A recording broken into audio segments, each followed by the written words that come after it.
Welcome to the Box Score. I'm your host, Hannah Brewitt. Today we'll take you through the NHL's best trades of the season, a look into NFL free agency, and a hot take on the New York Yankees. Don't move your seat, you won't want to miss it.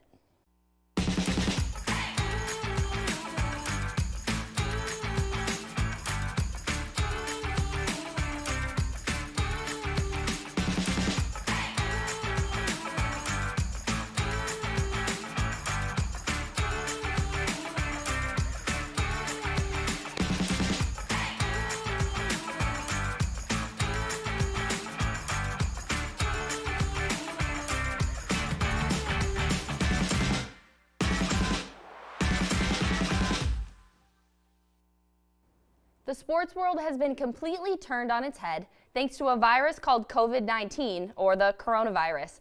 Unless you've been living under a rock, you probably already know that around March 11th, life as we knew it basically stopped in its tracks. Early that morning, Harvard became one of the first universities to announce it would close its doors and send students home for the remainder of the semester, prompting the Ivy League to cancel men's and women's basketball tournaments and limiting the number of spectators who could attend the rest of the spring sports. As the day went on, other colleges across the country began closing their doors in favor of online learning. Unfortunately for college athletes, you can't continue your season on a laptop. To avoid canceling seasons altogether, the first solution was to play games with no fans, just players and essential staff.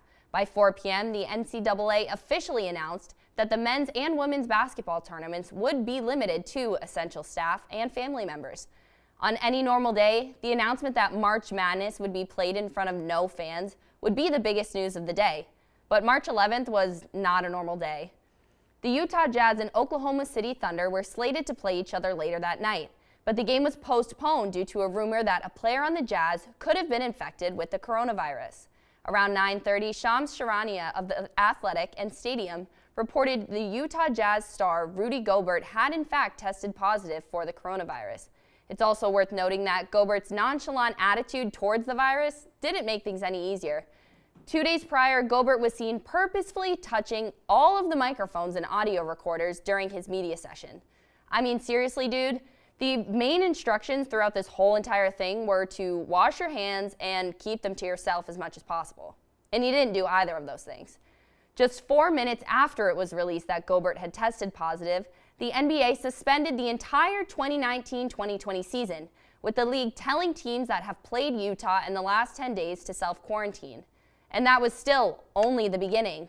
On March 12th, virtually every collegiate or professional sporting event was either postponed or canceled altogether.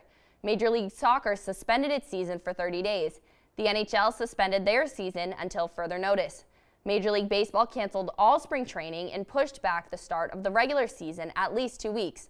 The Big Ten, Big 12, Big East, AAC, Pac-12, ACC, and SEC all canceled the remainder of their men's basketball tournaments. And that's barely a fraction of the list. Now, obviously, this is an unfortunate situation, and the greatest concern is the safety of all the athletes, fans, and other people involved. But I can't help but feel the most sorry for the college athletes across the country that didn't know they were playing their final game. The vast majority of college athletes never get to play for professional sports. They play because they love the game, because they've dedicated their lives to it. The common saying, "there's always next year," doesn't apply to a lot of these student athletes. This wasn't how their seasons were supposed to end. In a perfect world, I would hope the NCAA would grant every senior athlete an extra year of eligibility should they choose to take it. But if I've learned anything this past week, this isn't a perfect world. And sometimes we just have to accept that life isn't always fair, and you never know which game is going to be your last. After the break, Jenna Case and Tyler McHugh will give you the rundown on all the latest trades in the NHL. We'll be right back.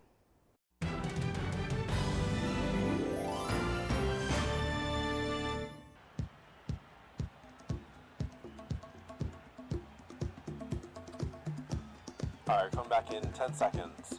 Ready, camera one. Camera one, get a wide shot of the entire thing, and in 3, 2, 1, take. Tell them cue. Welcome back to Emerson College. Emerson trails Camera 4, get a shot of the players coming across the court. 10 seconds left. Emerson trails by 1 point. As Camera 2 close on the person shooting. Thanks, Joe. With 10 seconds left, Emerson's hoping to pull away and score this game. Camera 1, get a close and follow them over.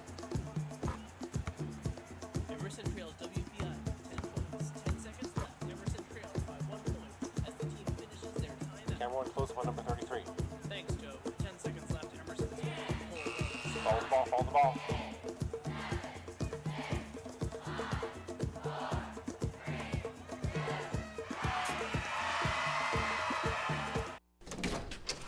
Hey, we're your roomies, your homies, your new living best. We live here too.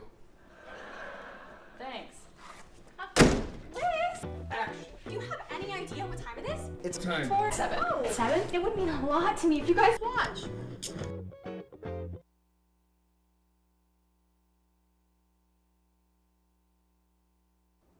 Welcome back to the box score. The NHL trade deadline was February 24th. Here to give you their top 5 best moves at the deadline are Jenna Case and Tyler McHugh. Take it away. Thanks, Hannah. Coming in at number 5 for me is going to be the New York Rangers. The Rangers re-signed Chris Kreider, allowing them to keep a veteran leader on such a young team. They also traded defenseman Brady Shea, clearing up some cap space, which they will need to re-sign a lot of the youthful talent that they have. And number 5 for me is going to be Andreas Athanasiou, who was traded by the Detroit Red Wings, who are in the midst of a historically bad season. And for a small price of just 2 second-round draft picks, the Oilers get a perfect player to play alongside the best player in the world, Connor McDavid. Athanasiou will not only be able to keep up with the speed of McDavid, but he can provide him with a capable winger who can score. Athanasiou's flexibility to play up and down the lineup makes this a low-risk, high-reward acquisition for Edmonton. That's a great point, but for me, coming in at number 4 is the Pittsburgh Penguins. The Penguins made a really strong move when they acquired Jason Zucker, a forward who can play at the quick pace that head coach Mike Sullivan desires. The Penguins continued to build up the depth of their forwards by also acquiring Connor Sherry, Patrick Marleau, and Evan Rodriguez. That's an excellent choice, but for number 4, for me, is going to be Jean-Gabriel Pageau, who was acquired by the New York Islanders from the Ottawa Senators. While it may seem that the New York Islanders overpaid for my number 4 pick, with acquiring him for a first, a second, and a third may seem like a high price for a center that's never scored more than 43 points in a season. But just a short time after the deal was announced, news broke that Pageau, an upcoming unrestricted free agent, signed a 6-year extension with his new team. That's a really important detail for the Islanders, as Pageau fits very nicely into their defensive system. Hopefully Pageau can play a key role into getting the Islanders out of this nasty losing streak that they're mired in right now. That's similar to that. Number 3 is the Ottawa Senators for me. The Senators did get a huge return in exchange for Jean-Gabriel Pageau, including a conditional first-round pick in 2020, a second-round pick in 2020, a conditional third-rounder in 2022. Additionally, they also picked up a 4th and 3rd-round pick in exchange for Nemesnikov and Damalo, respectively. Bruins general manager Don Sweeney answered the prayers of many Bruins fans by trading for my number 3 pick, Ondrej Kase. From the Anaheim Ducks underrated winger, Ondrej Kase is a great fit for Bruins center David Krejci, who has been in desperate need for a consistent right winger for years. But what makes this deal even better for the Bruins is that they were able to send 75% of David Backes' very expensive contract the other way. Unfortunately, Kase has been injury prone throughout his career, so I have to place this trade a little lower than I'd like to. And coming in at number 2 for me, also the Boston Bruins. Heading into the deadline, the Bruins were certainly desperate for a right wing, as Tyler mentioned, and they found that in Kase. He's competitive, strong, and has a great skill set, which is what the Bruins are looking for. Vancouver's acquisition of scoring winger Tyler Toffoli is my second best trade of this year's trade deadline. The low price Vancouver paid for Toffoli is just another bonus when you see that as of March 9th, the 27-year-old has 6 goals and 10 points in 10 games with his new team. It's looking like a really good trade for the Canucks, who are currently engaged in a tough battle for a playoff spot. And coming in at number 1 for me is the Carolina Hurricanes. The Hurricanes had a strong deadline move when they acquired Brady Shea, who's a young top 4 defenseman. More impressively, they added a legitimate top 6 center in Vincent Trocheck without giving up anything that's really going to come back to haunt them. These additions are essential to the Hurricanes' fight to remain in a playoff spot.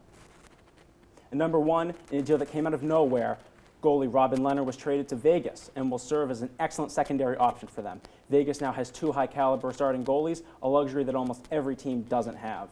A big bonus here is that they had to only give up their former backup goalie Malcolm Subban, a second-round draft pick in 2020, and prospect Slava Demon. Back to you, Hannah. Well, it looks like we won't know how those trades really pan out until the NHL comes back. When that will be, we don't know. They have said they've suspended the league until later notice. So while in the meantime, the NFL season is a little bit further away, but the buzz on free agency is just beginning. I'm now joined by Sam DeCosta and Brenna Shelton to discuss some of their favorite free agents that are heading into this market. Guys, let's start with the obvious. We've got Tom Brady. Sam, what are you thinking? Well, he'll be 43 years old when the season starts, and he's a six-time Super Bowl champion. I think he's best suited to stay in New England, to stay put, because it's the best situation possible to keep winning and win another championship because he wants to retire as a winner. But I think if he does leave New England, which is certainly in the realm of possibility, I think the best fit would be the Chicago Bears. They have a championship defense led by Khalil Mack, and their offense has some pieces on it as well with Allen Robinson, Tariq Cohen, and David Montgomery. And if you plug in a really good quarterback, which Mitch Trubisky is not, then the Bears could be a championship player, and I think the Bears would be a great fit for Tom Brady. I would have to agree that I think he probably will stay in New England. I think he's best suited in New England. He has a coach behind him. He has the offensive coach, his whole line. He has all these people that want him to be successful. So obviously that's going to be my number one. However, if I think he's going to travel somewhere, I would probably say Las Vegas. This is going to be a new arena. It's going to be a new setting. The owners are going to want some kind of big ticket item that's going to get people in the stadium and watching. So if you're a fan, you're looking for a new sports team, or even if you're not, you may be a Brady fan and follow suit. So if you were to go somewhere, I think they'll give him a lot of money to head that way. I know. I think a big thing with Tom Brady is people wondered who's going to last longer in New England. Is it going to be Brady or Belichick? Do you guys think that has anything to do with Brady's decision, whether he's going to leave or he's going to stay? Yeah, I absolutely do. I think a really critical thing to Brady is he's been around this game so long. He understands what he likes and what he doesn't. And I think that conversation with Belichick is that right now what he's really looking for, Tom Brady, is he really needs some wide receivers around him that can catch, and that's what he's been telling everyone, and so the press, but it's really going to come down to if Belichick can convince him, I think, and whether they can have that kind of dynamic that he trusts Belichick to take him. But if he can't do that, then I don't really think money is the issue for Brady. I think he wants to win. I think there's an element in both of them, in Belichick and Brady, that they're wondering, could they win without the other? Because they've always been together, they've always won together. But for Tom Brady especially, as a player, Belichick doesn't treat his players especially well, that if he went somewhere else, could he win? And could he find the validation that he is a great player somewhere else? So I certainly think there's an element of pride that Tom Brady can go and win somewhere else, and that Belichick can win with another quarterback. I think so, but I think it's hard to say that Belichick doesn't treat his players well. I think he treats them hard. And I think that's a big issue today, especially. I think with the Patriots, especially, kind of where it seems like you're heading is there's a Patriots system, and it's whether the player can fit into that system or whether they can. There certainly are players like Gordon that can't fit into that system. Antonio Brown couldn't fit into that system. But I definitely agree. I think Brady's one of those players that does like that. But I don't know. It'll be interesting to see. Shifting gears a little bit, we've got Jameis Winston. What do you think, Sam? Well, Jameis Winston is a very talented quarterback. He threw for over 5,000 yards in passing last year. Only 8 quarterbacks in NFL history have ever done that, so there's something to be said about his talent. But he also threw 30 interceptions last year, which he cannot do. He keeps beating his own team by throwing to the other team, which might be why he got LASIK surgery. He might be colorblind. That's why he's thrown to the other team so often. But I think he will definitely leave Tampa Bay, and the best fit would probably be the Indianapolis Colts. They're still reeling from Andrew Luck's shock retirement last summer, and Jacoby Brissett is not the answer. Jameis Winston is certainly talented, and with a good cast around him, Eric Ebron, T.Y. Hilton, Marlon Mack, Jameis Winston could thrive in that system, and maybe Frank Reich could be the coach that could finally fix Winston and take away the turnovers. Yeah, for me, I think he's going to be a second play, or he's not going to be a starter wherever he goes. He's going to be a second string quarterback. Of course, you're throwing for a great amount of yards when you're throwing 30 picks. It says something. You'd rather be 10 out of 10 than 50 out of 100. So I think wherever he goes, he will be a second string. And if he is a starter, he's going to need a lot of training and a lot of discipline. Yeah, we'll see. Again, with the NFL, it'll be interesting to see how this coronavirus thing does pan out. Right. I would hope it would be figured out by then, but honestly, at this point, it's going so day to day, we'll have to find out. But absolutely.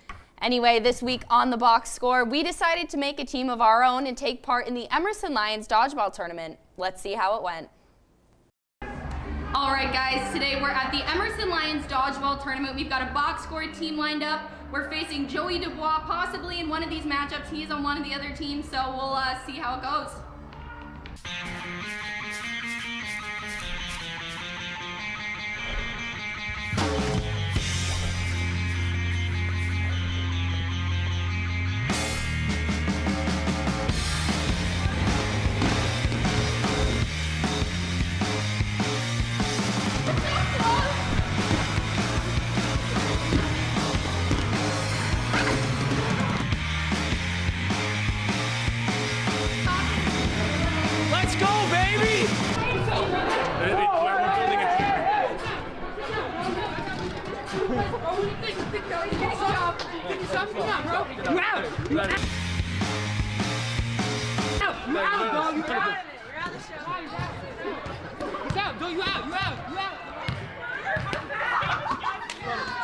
Cut it. How do you feel about betraying box score?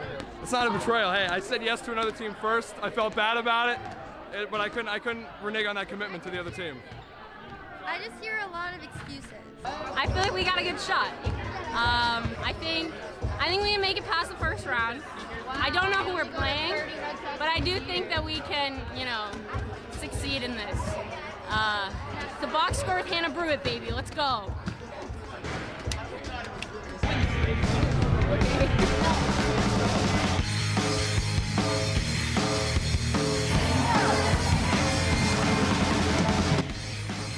Let's play some dodgeball!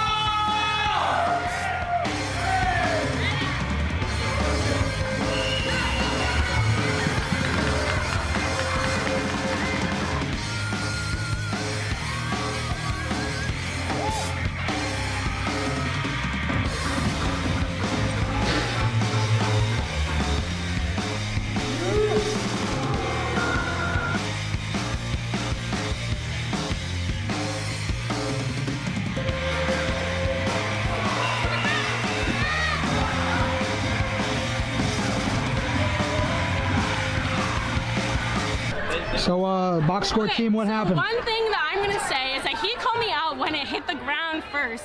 And then I was, a little bit frazzled, and that's why I dropped the catch.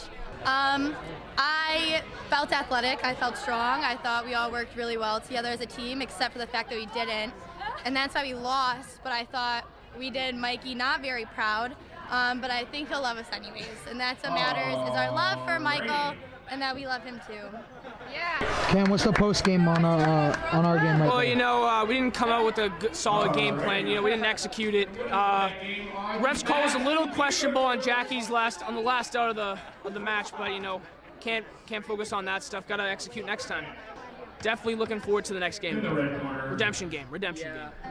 See, they're talking all that junk. You rolling? You rolling on this? Talking all that junk. Get bounced in the first round. Don't ever talk to me again. Don't ever talk to me again. I'm gonna go win.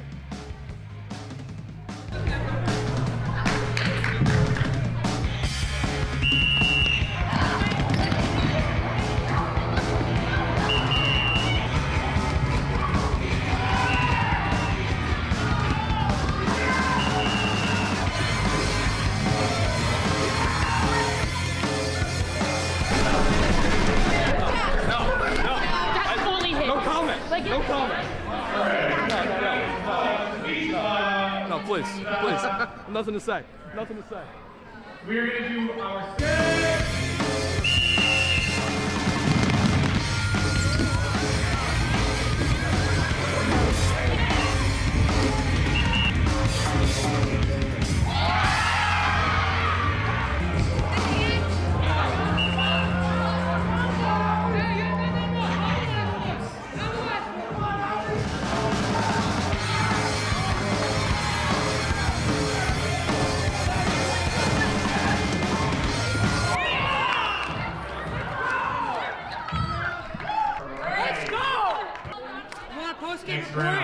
There it is.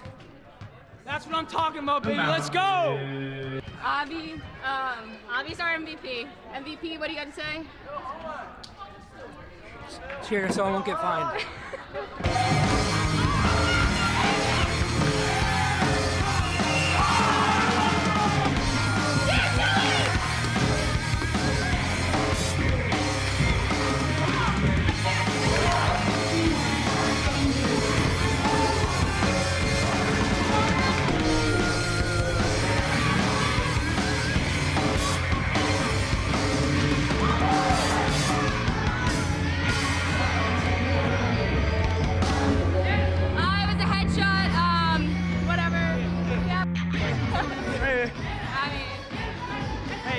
Underdogs to begin with. You guys played a good, clean game. A little cocky for my taste, but you know what? That's all right. It's just all in the fun of the game. Yeah, I mean, we went. We don't need Joey. We don't need Joey. Who's Joey? We went 1 for 3. I don't know who that is. Who are you, bro? Who are you, bro? I got hit in the head to end the day, so that's fine. I mean, I'm always down to take one for the team, but Just wish we could have won, that's all. Box score, out. Welcome back to the box score. Atlanta Hawks CEO Steve Koonin recently proposed a plan that he thinks would improve the NBA's ratings. Under Koonin's proposal, the start of the NBA season would shift from mid-October to mid-December, after college football has completed its regular season and has begun its bowl season. More importantly, the shift would allow the NBA to avoid having to compete with the NFL's regular season, as it currently does, in the first 2.5 months before the unofficial start to the league's calendar on Christmas Day. Here to argue whether or not the league should change its format are Joey Dubois and Michael Lagerwell. We'll start with Joey. You've got 30 seconds. The NBA schedule should absolutely shift. The regular season has become largely forgettable and needs a shakeup to get people back on board. Rather than an in-season tournament, which would change the league as we know it, why not just shift the timing? The NFL dominates October and November, and the average person probably would not even be able to tell you the NBA season starts at the end of October. So why not actually start the season on Christmas, when most people feel the season is really getting started anyways? This happened in the lockout-shortened season of 2011-12, and the hype was as strong as it has ever been for opening tip. All right, and we've got a buzzer on Joey. Next up, we've got Michael Lagerwell. Michael, you've got 30 seconds. To ask you, the viewers, what's wrong with the NBA right now, what would you say? Well, before the coronavirus, you'd probably say tanking, teams resting their stars too much, or the super team fad that took the league by storm in 2012. The last thing you would say is that the NBA Finals are played in June, which is exactly what my opponent wants to change. There's something special about having the playoffs start in March. Spring is beginning, the flowers are starting to bloom, and NBA basketball peaks. By now, it is tradition, and you don't usually break tradition for no reason. Pushing the start of the NBA season back to December will take away from the end of the season. And we got another buzzer. All right, next we're going to open it up for your answering arguments. Once again, we're going to start with Joey. Joey, what you got? Well, Mikey, first thing I'd like to address, you said the playoffs begin in March. They actually begin in April, and the finals will ultimately end up in June, the way the schedule is currently constructed. Well, if I did say that the finals would end in June. Thank you for Fair enough. But what I'm saying is that the NBA season mainly has always been in that spring time period, and that really sets up for the whole rest of the year. So you got the NBA Finals, then you got baseball really starting to kick into gear, and then you have possibly the best part of the NBA, the free agency period. Sure, but if you have the free agency period in June, whoa, you can't do that. You guys didn't really follow the format, so I'm going to call the buzzer early for a violation on Michael Lagerwell. The floor was Joey's. We got a technical on Michael Lagerwell. We're going to open it up next to our jury. What do you guys got? So I'm just wondering, when moving the NBA playoffs and the NBA Finals to July and August, how would that affect the ratings in the NBA? Well, I feel that right now, August in particular is definitely a dead zone for television. And you can point to the fact that everyone's traveling, no one watches TV, but I think it is the fact that there is no premium content in August for people to run to their televisions for. If you put the NBA Finals in August, boom, you have people, you give them a reason to go to their televisions, and who will pass that opportunity up? But then again, what does that do for June? Like, what's in June now that the NBA Finals is gone? Just regular season baseball.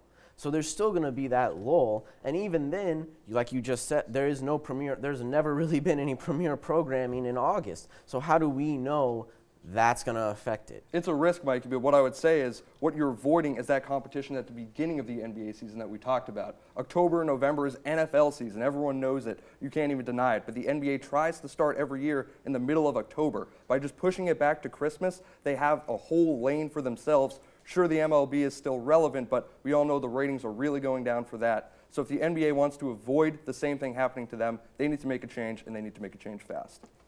All right, Jenna, looks like you've got a question over here on the jury. Yeah, I was just wondering what your guys' thoughts were on, do you think the season should start in December due to the coronavirus and test it out this year, or make it a yearly thing? Well, this year would definitely be a good example to try it out on, Jenna, as you said, because who knows what's going to happen the rest of this season, whether the regular season will pick back up or whether we'll just go straight into the playoffs and whenever all that will happen. But this year definitely provides, or could provide at least an opportunity, depending how all this times up, to give this a trial run. Start off the season on Christmas Day. But as I mentioned earlier, we kind of already had a little bit of a trial run in 2011, 2012. When the lockout forced the season to be started later, we started on Christmas Day. And like I said, everyone was excited. Nobody could wait for that season to kick off. So I think we've already seen it. I think if we saw it again, it would just make it even more clear. Well, but I mean, if you look at that, if it was so great then, why aren't we still doing it now? Also, when you say, oh, we need more of like, if we start the NBA season in December, a ton more people are going to start watching the regular season. It just won't work like that. Like, I get the first couple years, it'll be like, oh, winter basketball's starting now, let's get all excited. But down the road, it's going to be the same stuff. People just don't really care about the NBA regular season because, like I said, there's a lot of tanking. Like, you can go into the next season and Knicks fans already know they're not competing for a playoff spot. Moving the NBA back to December isn't going to change that. All right, well, guys, when we come back, we'll hear each side's closing arguments and find out who would advance to our buzzer beater tournament that is now going to be disqualified, but more on that later. You won't want to miss it.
Welcome back. As I mentioned before the break, normally we would be advancing one of these guys to our buzzer beater championship tournament. However, much like the NCAA, I don't care how hard you worked for this here trophy right here because now it doesn't matter. So to move on with this side, we're gonna hear each side's closing arguments. Joey, you've got 30 seconds. I understand the counter arguments towards shifting the NBA schedule. We love to hold on to tradition, and I can admit it will be a little weird at first to watch the NBA Finals in August. But it is clear to me that this is the right move for the long-term health of the league. Instead of getting dominated in ratings for the beginning of the season, the NBA will now have a clear window where they can be the best show on TV nearly all season long. Regular season ratings have been declining for years, and it is time the league does something about it. Maybe the NBA does not need saving yet, but it is always better to be proactive than reactive. Clearly, the league knows something needs to be done, and it's just a matter of All right, and Michael, you're up next. You've got 30 seconds. As we speak, Adam Silver and the NBA governors are deciding on possibly implementing a mid-season tournament to increase regular season viewership. And, shocker, a lot of people hate it. A huge amount of NBA and its fans don't want change. So then why would you want to make this change? Money, that's why. Greed. It's one of the 7 deadly sins, and it's trying to change the NBA format. Why should we, the fans of the NBA, watch something we love and that's been around since 1947 change because of the greed of old white men? All right, well, that's a couple great points we got there from both of you guys. Members of the jury, what are your votes? My vote goes to Joey. My vote also goes to Joey. Thanks, guys. All right, well, let's hear Tyler's vote anyway. Also Joey. And it's a sweep for Joey. All right, well, congrats, Joey. You would advance on in the buzzer beater tournament, but that doesn't exist anymore, so I'd give you a high five, and that's about it. For our final segment of the night, we're going to head things over to Jacqueline Galvin, who has a take on the New York Yankees. Thanks, Hannah. The New York Yankees are undoubtedly one of the most talented teams in baseball, and that's saying something coming out of the mouth of a Red Sox fan. With talents like Gleyber Torres, Gary Sanchez, and DJ LeMahieu patrolling the diamond, and big-name stars like Aaron Judge and Giancarlo Stanton in the outfield, the one thing the Yankees were missing last season to push themselves to a World Series title was a good starting pitching rotation. So, as the Yankees do, they signed a big-name free agent starting pitcher, Garrett Cole. Former rival with the Astros with incredible flow, upon signing with the Yankees had to chop that flow off and shave the beard right away because of the infamous appearance policy instilled by the Yankees in the 70s. This is by far the dumbest policy enforced by a team in all of baseball. For those unfamiliar with the policy, all players must have their hair cut above the collar of their baseball jersey, and no beards are permitted. What is this, my Catholic high school? Why on earth does it matter what your players look like as long as they are producing? This has led to what I like to call the death of the flow. Garrett Cole is just one of the many people who fell to this fate. Randy Johnson is one of them. 6'10", one of the best fastball throwers of his era. Who the hell cares if he has facial hair and a flow? That was part of his brand. It was part of what he was known for. Another victim of the death of the flow, and this is quite possibly the most egregious one at that, was Johnny Damon. Not only did this make a 6-year-old Jacqueline nickname him Johnny Demon for the betrayal she felt by her favorite player going to her arch-rival team, he looked so weird. He was part of the idiot squad, the team that was everything that the Yankees were. Long hair, beards, not corporate like the Yankees, and seeing him clean-shaven with no flow was disgusting. Now, I'm not saying that the death of the flow and the obliteration of the beard, which many others fell victim to, coincides with anything that these players produce, which is exactly my point. It doesn't matter what they look like. It doesn't affect production. It just makes these players get razor burn.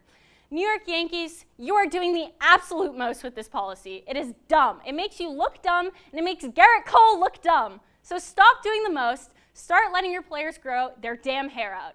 Signing off, a Red Sox fan who is very happy that Andrew Benintendi's flow is coming back. I'm Jacqueline Galvin. Back to you, Hannah.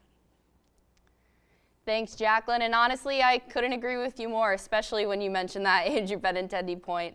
Unfortunately, that's all the time we have for today. And unfortunately, Season 9 of the Box Score has been cut a little short. With every professional sports league out of commission, this will be our final episode until further notice. In the meantime, check out our Facebook page and our Instagram page at @theboxscore_EIV for updates on our return in the fall. This has been The Box Score. Thanks for watching, and we'll see you next season.